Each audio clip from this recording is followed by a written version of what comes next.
in the early game, which was unexpected. It's good for Prey to be confident, though. That's right, and it is time for picks and bans. Game number 3. One of these two teams will put themselves one win away from the semifinals. If they can come out victorious here in Game 3, Vigar the first ban. Vigar the first ban against KOO. I think that... Not surprising. KT in that first game on blue side, they had a couple throwaway bans in there. We'll see if they're going to take the cannon out again, and they will. Okay. But there's a lot of room for them for blue side bans, considering the rather questionable Elise and Lee Sin bans in the first game of this series. There's the Tom Kench as well to complete KT's bans. Gangplank Mordekaiser. On blue side, you certainly are a little bit more free to spot ban. On red side, you are pretty obligated to ban those quote-unquote OPs. Yep. I think the Teleport LeBlanc was a very unsatisfactory answer to the Vigar. So instead of KT picking it themselves or picking a counter pick to the Vigar, which is a little bit unexplored, not many counter picks known for Vigar at the moment, the ban is the smart choice. Lulu is up, so is Elise in this game, and both of these teams love to play that Lulu, mostly in the mid lane, but interestingly, when they faced each other in blind pick, they both ran it in the top side, which is an unusual situation, but someday may want to take the Fiora away. We could go for that Lulu as more of a flex pick here. Well, this was, I think, pretty clever by KOO Tigers because, yeah, KT gets the Lulu, but that guarantees Smeb is able to take that Fiora once again. If he wants the Fiora, he can have it. They can take Fiora Elise here. And do you want to bring the Fiora against possibly the Lulu, though? What do you think about that matchup? I don't like the Fiora against Lulu. More so for the team fights. I think Fiora can survive in the laning phase and still get some decent split pushing off. Sure. But you can just polymorph the Fiora when she tries to go in after she ults someone and completely shut her down. Exactly, yeah. So we may see something a bit different. Will not be the choice this game, I guess. There's the Fiora locked in along with that Elise for Hojin. Hojin on your screen looking pretty confident about that pick. This is going to give Someday a chance to possibly counterpick it, though. If he wants to go with something else, he now knows he is going to be facing that Fiora 100%. Score's been playing great on Gragas. Why switch it up now? Someday's a very solid Lulu player, too, so they really have a lot of options over on this KT side. And they're going to just go ahead and grab one of these two junglers. Probably not both. We haven't seen a top Renekton or a mid Gragas for a very long time. Very long time. Although Nagne kind of made a name for himself originally on that mid Gragas way back in Season 3. Whoa. And that's going to be Kalista Rek'Sai locked in for KT. I'm actually very surprised by the Kalista right here, unless they're using it as a denial pick against Prey, because with the Lulu, I was almost ready to just see the Lulu jinx that we've seen from everyone, especially against a couple of squishy targets early from the KOO Tigers. Yeah, there's a lot of peel support still open too. For Peekaboo, should he want to use them, could have taken the Braum, could have taken the Thresh. And there is Shen and Ashe locked in for the KOO Tigers, so it looks like it's probably going to be that support Shen. Once more, Gorilla played it quite well last game. Yeah, they are showing this support Shen quite early, but in Gorilla's first professional game, he did do some nice work on it, able to pull out a win. And they've got another very strong kiting composition coming in here for KOO. Arrow hovering over his Draven, one of his favorite champions, but he hasn't had much success on it lately, and then maybe already locked in. Maybe mocking Prey, known as one of Korea's worst Draven players as well. Could be either one. Oh, and are we going to see that Malphite? Man, quite the wombo combo if Malphite goes in and then you've got the Wild Growth after that. Could be pretty scary for a champion that's not too mobile like Ashe. It'd also be scary for KT for the intense lack of damage they will have if they go with this team composition. Yes. But they would definitely have a lot of crowd control and tankiness. Alistar. And is it going to be Malphite? It looks like it is. Wow, that is a lot of engage. And this kind of reminds me of like the end of spring season KT, where they hadn't picked up Peekaboo yet. They didn't really kind of know what they needed to do to win. So they just started picking a lot of really heavy engage comps. And to be fair, it worked for them rather well. Yeah, it's still very troubling if they get into the late game, however, because they really will be lacking in damage compared to the KOO Tigers. And no, not the Cassidy, no. Okay, there we go. Now Kuro's Victor makes perfect sense into this KT team, which is very tanky and frontline based. Victor is spectacular against these if he can avoid the initial initiation, because he can then throw down Gravity Field, get the move speed from his Q, laser through, and basically kill everyone. KT really needs to win this game quite early on, I feel like. But then at the same time, they have so much tankiness, they can invalidate the Fiora in the late game. Maybe that's their strategy against Fiora as well. It is definitely a different team composition from KT than we were expecting. Yeah, and this one just screams out more 5v5 play in the mid game before a lot of the items start coming into play, and they can rely more on their base damages here to be successful. So KT, you're going to have to take these fights early, which is something that they haven't really been doing. They've been very elusive, you know, between 15 and 30 minutes. Yeah. But they really have to commit this time. And Victor for Kuro, he is 17-4 all-time on this champion. It's a hugely successful pick for the KOO Tigers and something that is always a danger. And he was like the first Korean player to really bring Victor into that scene as well, even way before it was common in the meta. Kuro was playing that Victor, and he was getting wins on it, too. Yeah, I loved watching Kuro's Victor because Victor's always been a favorite champion of mine. So to see him bring into competitive play was part great and part awful because of the nerves. It is a cool champ. Well, guys, keep updating your votes on Twitter with that hashtag KTWin or hashtag KOOWin at LOL Esports. Keep letting us know who you think is going to take this series. We are all tied up right now as we get on to Summoner's Rift for game number 3 between KT Rolster and the KOO Tigers. You know, maybe some people here don't know this, but Rolster is actually a combination of roller and coaster.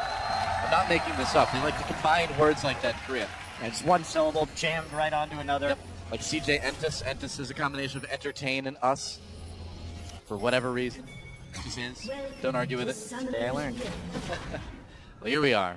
I'm going to start combining words now and making fake team names. Oh, yeah? Like what? I'm not that quick. I'm going to do it later. Oh, okay. All right. Give me some time. We'll wait for this. I'll come back to you in game 4. All right. The timer's on. And KOO Tigers pushing back, score a little bit early on. Yeah, more aggressive play here from KOO. Over the course of the quarterfinals, we've seen less willingness to invade for some of these deeper wards. Oh.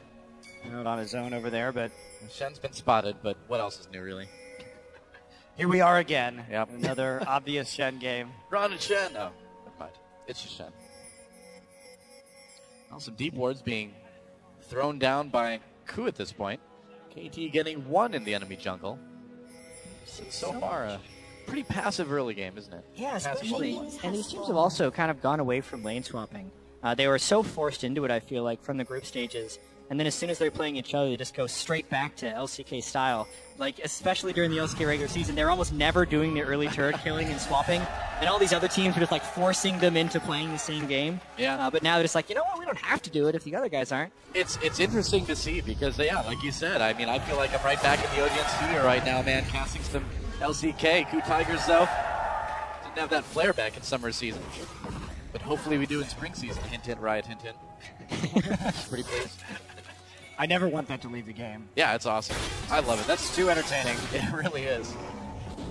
Nice harassed by KOO down on the bottom side there as well. They did manage to get the small Krug, but I think KOO denied KT off with a few early minions. Oh, taunt on to Pickaboo. He's going to take a lot of damage early on, and Trey actually able to escape quite a bit. Rilla getting poked on his way out, but things are not too bad. Yeah, Pickaboo opting for the pulverized right at first, but being able to sustain that pretty nicely. And Nocti and Kuro just standing right next to each other. I guess so. Man, this bot lane has been aggressive for both sides. Finding some opportunities. I mean, heavy trading really across the map. Only top side. Taking it easy, chilling out right now. Yep. The Smeb Sunday matchup has been so fascinating because they are kind of the 2 carry top laners we were expecting coming from Korea before Marin decided to outclass all of them in the group stage. But this one in particular, Smeb going back to the Fiora well again and again, and before the Fiora rework, Malphite would have been a counterpick for that. But now it's so easy for Fiora to repost those spells that it's actually a Fiora favored lane before the team fight phase. It's an interesting invade very early on here from Hojin. They're going to collapse. They have pressure in mid and bottom, so nice red steal here from the KOO Tigers. Yeah, and if they're able to get this from Score, if Score can't steal it away, they'll be probably able to triple buff it. Nope, Score a little bit early. And so the KOO Tigers, once they claimed that blue back on their side of the map, should have succeeded in triple buffing KT. That was a really clever use of lane pressure there, too, Yeah. and knowledge of where exactly Score would be pathing to make it out very quickly over to the enemy red buff and go ahead and steal it away. So denying some of Score's early pressure. Nice job there by Hojin, really communicating well with his team. Yeah, and we also have to note that Someday was given the blue buff by the Rek'Sai early on in the laning phase during the double jungle phase. It's pretty common that that happens with the Rek'Sai in the Malphite, and it will allow him to harass Smeb very heavily in the early laning phase. Normally, Malphite is gated by mana as far as using his Q aggressively. Not this time, though. It's why it's done. One of those things about Malphite, and it's funny to see KT using the Malphite because KOO is the one to bring the Malphite back into the meta, right? Everybody kind of went after it after they saw it work against Najin, though. Yeah, and it's true, but it was you really have to credit Smeb and the rest of KOO for setting that up and showing how it could be used. And one of those factors is really that the passive for Malphite, it gives him basically a free armor death tap. It's 30% additional armor passively, so when it comes to just getting over that early hump with the blue buff, and then laning against the Fiora, or actually just surviving against these high damage top laners, AD top laners later on, you really do have such a power in terms of survivability. Armor death cap, huh? That's pretty much what it is. I think I saw one of those at the Tower of London, but I might be mistaken. A lot of stuff like that there. You try it on. No, behind glass. Probably would have killed me. I never understood why somebody would want to put something on their head called a death cap. I don't know, it doesn't sound good. Oh, I mean, you got the sorting hat in Harry Potter. That sounds friendly. Sorting hat. Yeah. People like organization. You know. The death cap just sorts you right into the afterlife. Yeah. I wouldn't want to wear that. No hat. That's why our support players. Exactly. Very rarely can you Never wear the death cap. I mean, I will probably more often than other support players, but that's just personal. Come on, Glitterlance. Glitterlance. Oh. Not going to stop the recall. Meanwhile, a lot of pressure on this bot lane from Praying Gorilla. Yeah, and it's been strong lane pressure from the KOO Tigers. And this is actually something Yamato brought up on the desk. He wanted to see a more consistent jungle path from Hojin. Even though he took a big risk early with the invade, he has been in a much more farm-centric style and not really exposing himself for ganks. It's giving a more leveled early game for KOO here, and haven't had the risk of falling behind necessarily. Hojin opting for the Amp Tome early, though, so a more damage-oriented build. Score once again fast on the Sightstone, and he's going to take that opportunity to go ahead and plow through the bottom side jungle, get a bunch of wards up. Really fast on the Sightstone. That's a... Yeah. It's like a 6 minute minute. Sightstone. Yep. His average is 11, which is faster than Hojin, who is sitting at 13:38, who's actually one of the slowest. This is exceptionally quick. I feel like they saw the power that getting that early vision in the jungle had in the early stages of late game, and even though they lost that game, they really were in control for a long time. Well, Someday's just been left on his own in the top side now. He's just going to try and farm underneath his turret. He is level 6, so he has some ways to get out of any ganks that come through. And there are tons of Sentinels patrolling the bottom side jungle here, deep wards in from that Sightstone, so they want to push forward with this Callista. And in the mid lane, try and start playing a little bit more aggressively while Someday just very passively scales in the top side. Yeah. So, Yeah, as far as, top lane, I feel like I'm watching window versus window here. Come on. well, as far Come as on, CS deficits go, this is totally acceptable for the Malphite. Malphite's the type of champion that can be down 60 CS in lane, and because of his armor multiplier on his passive, still be completely fine. Well, he's kind of an ult bot too, you know, you need him to show up in team fights and knock a bunch of people into the air, and if he can do that, it doesn't really matter too much if he dies immediately after that. Pushing up the lane, but still going to be very even between Kuro and Nagne. Question is, when is the action going to begin? Well, if you're KT, you're probably hoping it's going to start beginning sometime relatively soon, because it is a lot about their ability to make these plays and snowball, because they are going to have a gold advantage if they want to keep dealing damage in the late game. I mean, some days level 6, you've got that ult, you've got the ult on Lulu as well too, you can start making those plays, can't you? Yeah, somewhat. It's just as long as he's pushed under his turret by Smeb, he doesn't want to leave lane to go make a play because that creates a jump of gold for KOO. KOO has typically been making the majority of their moves between the 10 and 15 minute mark. That's just a statistic, though. It doesn't mean they're going to be suddenly aggressive at 10 to 15 minutes. But generally, when KOO has been getting their ultimates, mainly on Prey for the 80 carry, is when we'd expect to see reaction. KOO has been more the team to take initiative in that phase of the game so far. Didn't see a ton of hugely impactful. What is that thing? In the early part. I don't know. I was kind of wondering about that. What a waste of 100 gold. That's a weird pink ward right there. Pretty sure it is. One thing though we haven't really talked about is that even though KT may have some issues playing out the late game, does KOO really have an answer to getting onto Arrow? Because Arrow is the main damage source. He has to be shut down here. And it's kind of up to Victor to do that, but that is a little bit hard to get back to where Arrow is with the amount of peel that's on this team. And the fact that Victor and Ash are going to be main targets for Alistar and Malphite. I mean, you have to think about it. They effectively have 2 Malphite ults with the Alistar-Malphite combination. Yeah. To use onto the back line. Well, not to mention the Wild Growth as well. They have a lot of knockups. Nagne doing a lot of damage to Kuro. There's the Wild Growth for the knockup. Can he actually take him out? Oh, wow, that stun probably saved Kuro's life. He had his flash, but he would have had to at least use that. And Hojin jumping onto Snore. A bit of damage before backing away. Yeah, well, combo gets him down to about 50%, so just taking that opportunity. But this is a great time as the blue buff is spawning. Yep. Ray knocked up. Gorilla actually goes in for the taunt onto Arrow to try to prevent damage to his AD carry.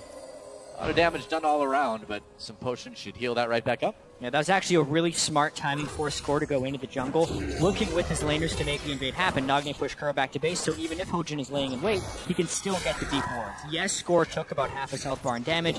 Rek'Sai has nice sustain in the jungle, though. He wanted to refill the Sightstone anyway. He puts the wards down, goes back and refills the Sightstone. It's just an efficient, smart play there by KT. Yeah. It does make them a bit leery. They saw the blue buff there, but they didn't decide to attempt to steal. There's that hot shot. Gorilla goes for another taunt. And Prey scoping things out in the enemy jungle just to make sure no one's coming in. They do have Hojin coming down. Help them out, possibly.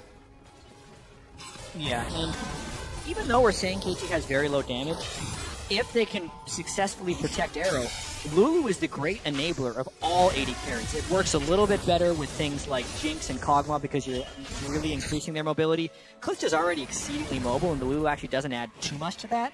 But what Lulu does add is survivability and damage to the Kalista, who's already an unstoppable force when chasing you.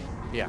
So, honestly, if Arrow can keep his farm up with Prey, he brought the Cleanse. So the fact that he's staying even in lane is a bit of a testament to him here, because Cleanse is not that strong of an early gaming summoner spell.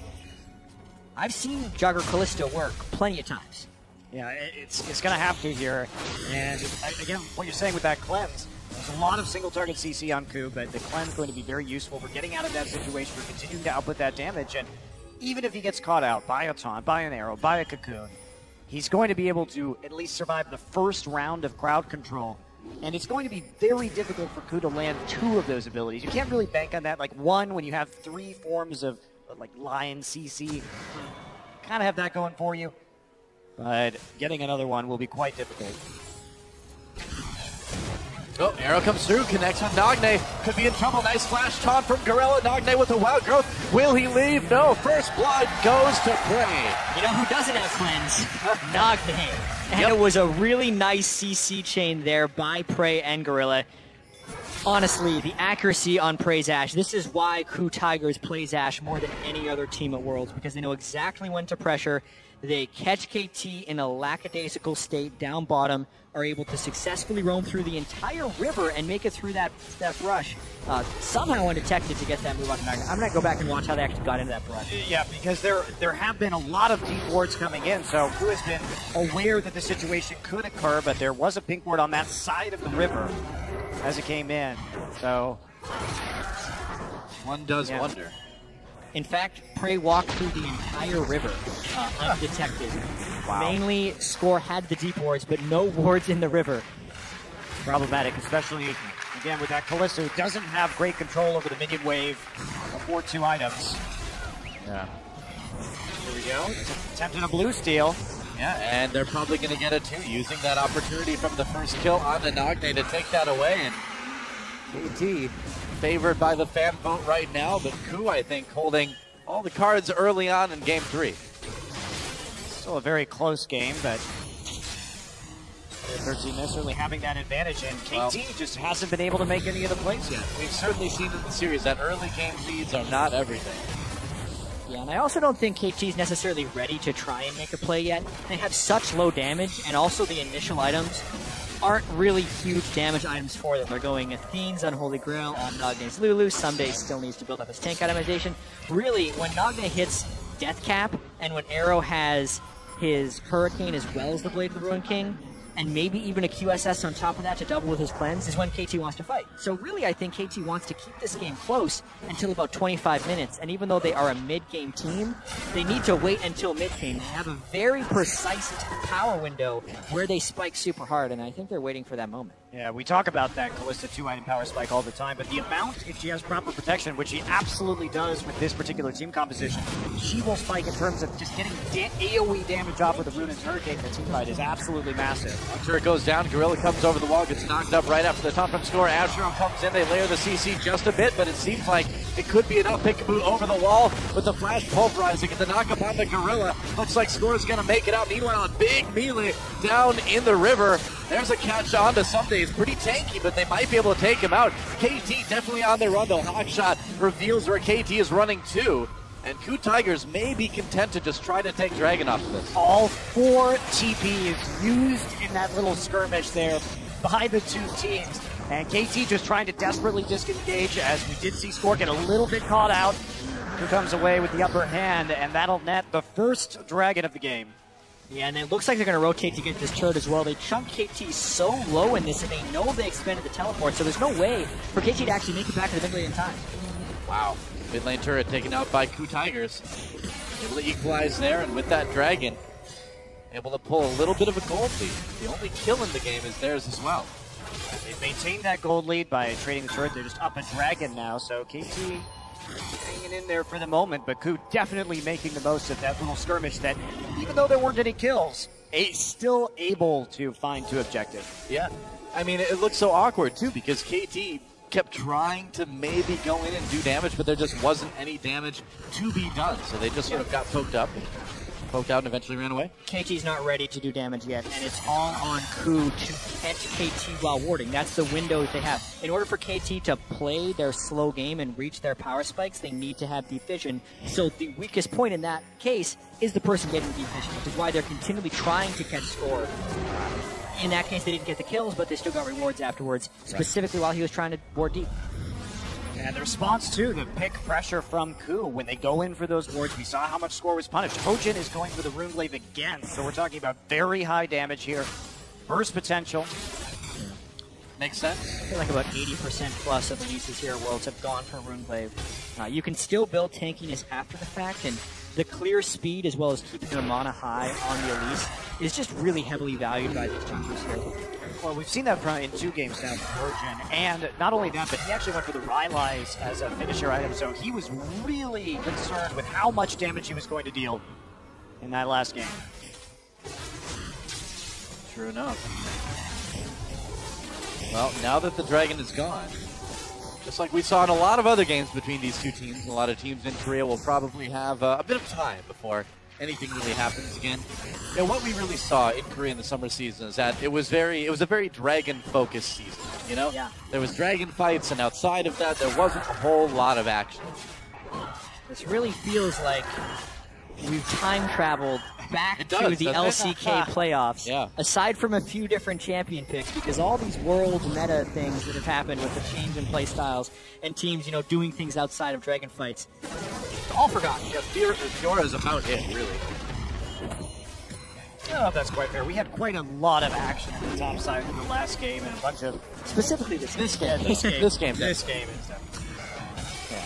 I agree. The last 2 games were very exciting and very different than some of the more slugfest games. And now, finally, some split push pressure. Initiated, honestly, by KT running up top lane with the Kalista.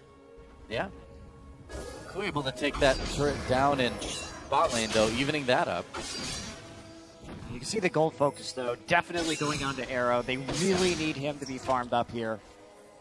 And so just pushing ahead with him on that, and someday taking the hit for the team, knowing that he doesn't have to be that farmed up to be effective against the KOO composition. So just safely farming at tier 2, and KOO's going to push in again for another blue steal, but KT knows they're coming with those 2 points they managed to achieve. Can they stop it, though? Again, they don't have a ton of damage yet. They've hit a few decent break go. points, though. 10 LR on the Lulu and a recurve plus working on Callista, so they're ready to fight. Repel, they're going to go after Smeb now as Hojin backs into the river. Smeb forced to flash over the wall. Arrow comes down onto Peekaboo from Prey's Ash, but no follow-up there. Oh, never mind. Unstoppable force. Someday another nice knockup comes in, courtesy of Peekaboo, and KOO in a lot of trouble now. Prey will go down. A kill for Peekaboo. So bloodthirsty, and Smeb grabs one, or gets grabbed as well.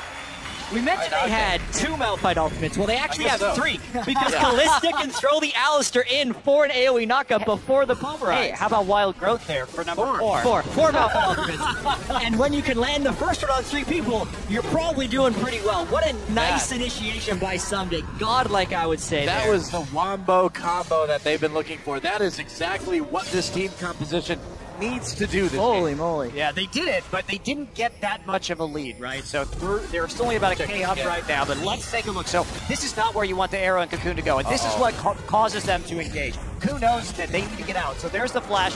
3-man right there. Here comes Arrow. Peekaboo from the side. Flash pull comes on in, and Prey caught right out at the front, has to flash over, still going to end up going down in this fight. And here's Arrow, very aggressively with the Wild Growth flashing over the wall. Yeah, it looks like they gave Arrow the Wild Growth really early just to say, go get him, champ. Just want to get him in Don't there, worry yeah. about getting one shot. You're taking it. Don't worry. Yeah, I mean, that's KT flipping a switch and saying we are now strong enough. They didn't quite get to Death Cap so. or Hurricane, but they had the core attack speed items. They also saw the window with KOO expending the Ash Arrow beforehand, and saw that they had to funnel through a choke point. So really just biding their time 20 minutes in, taking a few hits early game, and then finding their window to pull themselves back. You really cannot get yourself in those narrow choke points against the Malphites that we've seen in Korea. Otherwise, that is exactly what happens to you every time. Smeb doing a good job of taking some health off of Someday. Looks like he might be able to get this turret. Smeb wants a bit of revenge for that last team fight. He's going to pop the ultimate on the Someday score. Comes back through again. You have to flash if he wants to go over that wall. I got the turret in the All right, it worked.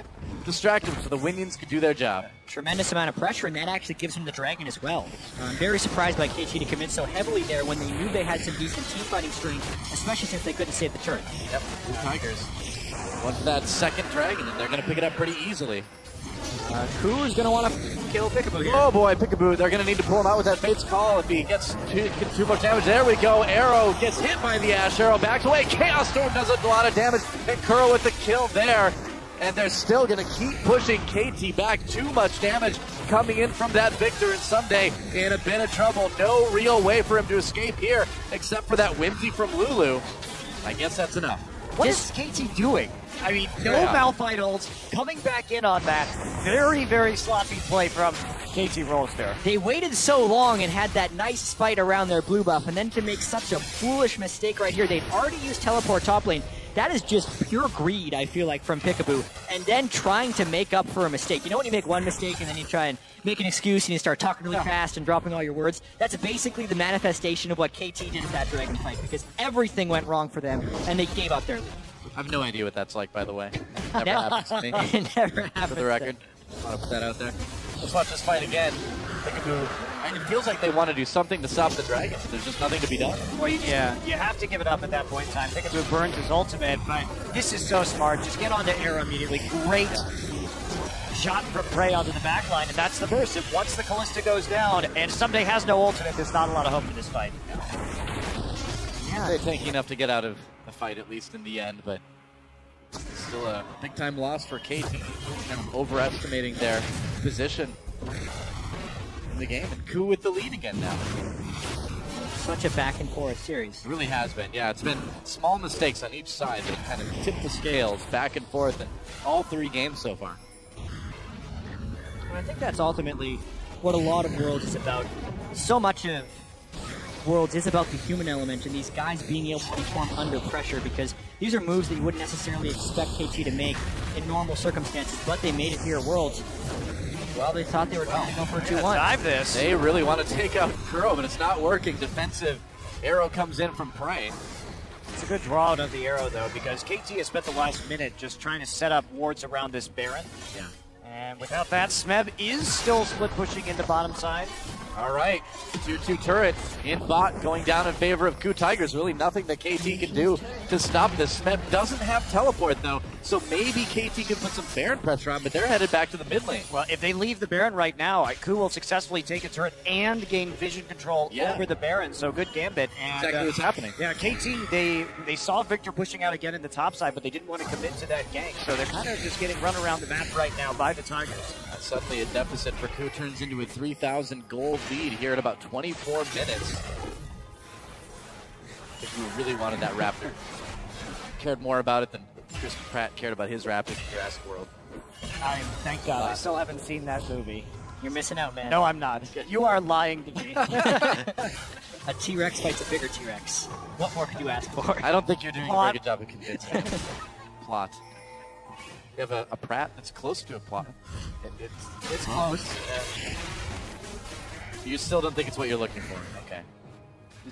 You're so hard to please, Monte Cristo. Hey, I like the first Jurassic Park. What can I say? Well, I would say you have good taste. You know, the new Jurassic World makes it like the other Jurassic Park movies didn't happen. Like, it goes back to the same park years later. Oh, really? Yeah, so it has the same plot that you so loved in the first movie. Basically, You're not nobody fooling me. learned their lesson from the first movie, I guess. It's like nobody learned their lesson from the last game. Seems like it. Or the lesson of not fighting dragon when you can't roof up. I mean, that's really what it is. I mean, KT is just kind of taking some more fights here in games 2 and games 3 and unleash the dinosaurs of KOO Tigers, which makes it sound like I'm saying they're old, but they're not. They're just powerful. Aren't Tigers powerful enough for you? Do you really need to go to the whole dinosaur level? Always. Always. They're getting pretty powerful as well. The split push pressure is giving them a giant CS advantage. And Sunday should be able to neutralize Smeb at the Nexus turret. I don't think Smeb will get to a point where he can actually dive the Malphite. But he's still going to be able to make sure Malphite has to consistently stay on the backside of the map. Oh, Smeb. Someday again. Man, that Fiora does a ton of damage after she gets a couple items. Yeah, well, specifically the Vitals as well, because proccing those cuts through pretty much everything. Yeah. Who knew Malphite had vitals? I thought he was just a bunch of rod. Silly me. No weak points that you can stab with your pretty little fencing foil. Today I learned. KT's managed to sort of barely hold on in the last few minutes here, and it's less than a minute until the next Dragon now. That's really where things could go very right or very wrong for either one of these teams. Already being 2 up, KOO. Pretty comfortable. Remember what happened in game 1, though. It was that third Dragon there. KT had that big team fight to bring it all back. They've certainly got the items. Death Cap on Nagne. They've got the Runaan's Hurricane onto Arrow now. They'd love to have that Last Whisper, but it's not actually going to be that important considering that Hojin is the only one really with armor here. Yeah, it's not a lot of armor. Just a Warden's Mail, so it's not as crucial this next team fight. And I wonder if we're even going to get the straight-up team fight, because KOO Tigers has so much split push pressure with Smeb right now.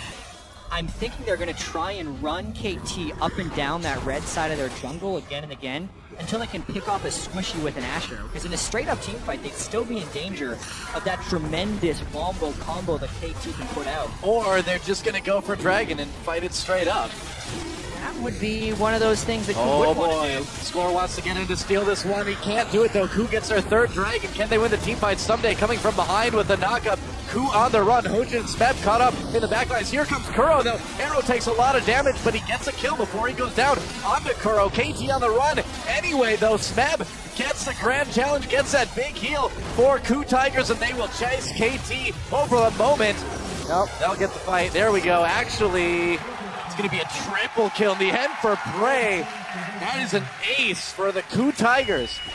Yeah, another really sloppy fight there from KT. Sure, they got in, but the big mistake, Peekaboo punted the Victor on top of his Callista right there. Doesn't help. And sure, it did get the kill, but Ash was totally safe on the backside of that fight to clean up. And a bit of an early Malphite ultimate there by Someday, too. They're going for Baron, and nothing is going to stop them from taking it now.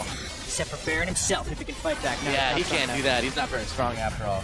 KT was far too eager, I would say, for that fight. And honestly, I think KOO was too eager as well. I was expecting KOO to run back and forth because they did expose themselves to a potential wombo combo. And when we watched this replay, Smeb was actually on the far side of the Dragon Pit while they were forcing, so he didn't make it into this fight initially. It's just the fact that KT didn't take their time. With Lulu Kalista, KT needs to kill frontline and move slowly. But Someday goes where his team can't follow.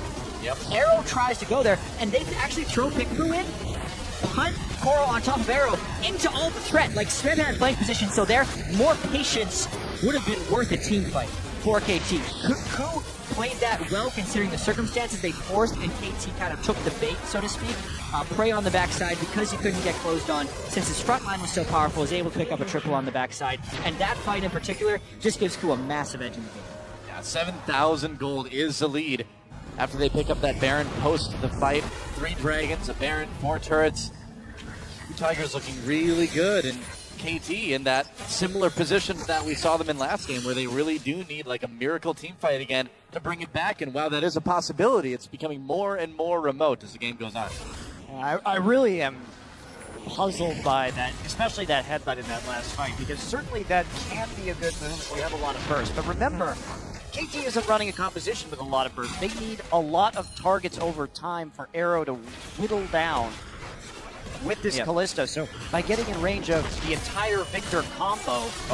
Here we go. Nagne has some wild growth. Can he even stay alive? Smeb's going really deep, gets slowed, but oh man, that's a lot of damage. Wow. Gorilla using that Stand United to keep his top laner alive. Smeb coming in for a few parting shots on Someday as he backs out. The second hit from Fiora's E is guaranteed to critically strike, and it's max ranked right now, so it is a full damage crit right there. Good night, Nagne. That's huge. And this is some of the best Fiora play we've seen at this tournament so far. Smeb has been absolutely outstanding on this champion. And I mean, look at this. KOO Tigers just taking turrets left and right now. It just doesn't seem like there's a lot KT can do.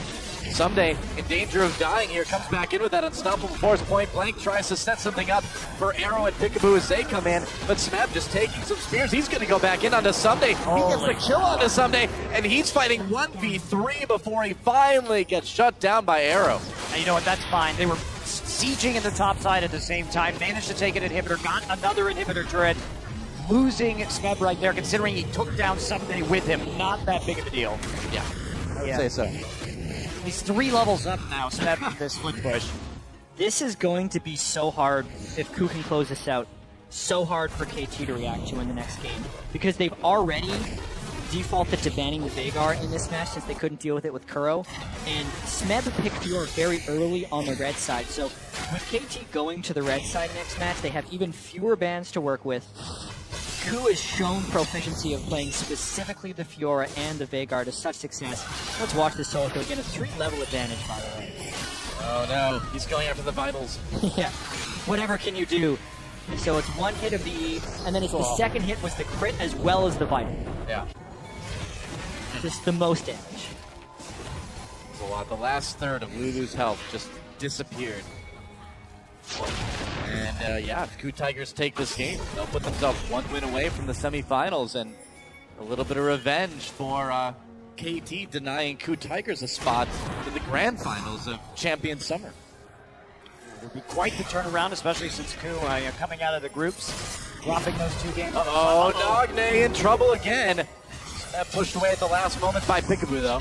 And if Smeb continues to be this effective, this game is over, because Nagne cannot protect Arrow in team fights, and really Arrow being protected is the only way for KOO to win these slow slogging team fights. Very true. The fights are way too fast with how much damage KOO has accumulated right now. He's making the Lulu ult herself, which is always the sign that things are going wrong. Someday comes in, well, there's Asher. Oh, and Kuro picks up a kill. Peekaboo tries to re-engage. Arrow hopping away for his own safety. There we go, a nice big engage again. And I don't think there's a whole lot that KT can do at this point. Arrow keeping Smeb at bay for the moment. There's a flash W from Prey, and they are going to go for the win. Arrow, the last man standing, he goes down, and the KOO Tigers will take a dominating game number 3 There goes the Nexus. KOO Tigers 1 win away from the semifinals. GG. Wow, and coming in, KT took the risk. They went for a comp with a very specific timing. They got one team fight out of it, but it wasn't enough gold to put them at an advantage, the level of advantage that they needed to win that game. Well, really incredible stuff. And I mean, we watched this series happen back in summer in Korea, and it was almost the opposite, right? We had KOO in the first game, then KT take two games. Now in this series, KT wins the first game, KOO takes 2 in a row. So it could still turn around, but right now, man, I feel like unless KT fixes some things in their draft, in their early game, it could be bad. I feel like KT has lost all 3 drafts, which is actually one of the strengths we thought KT had coming into this one. KOO as well also has very strong drafts, and the systematic way KOO has been able to win these last few games puts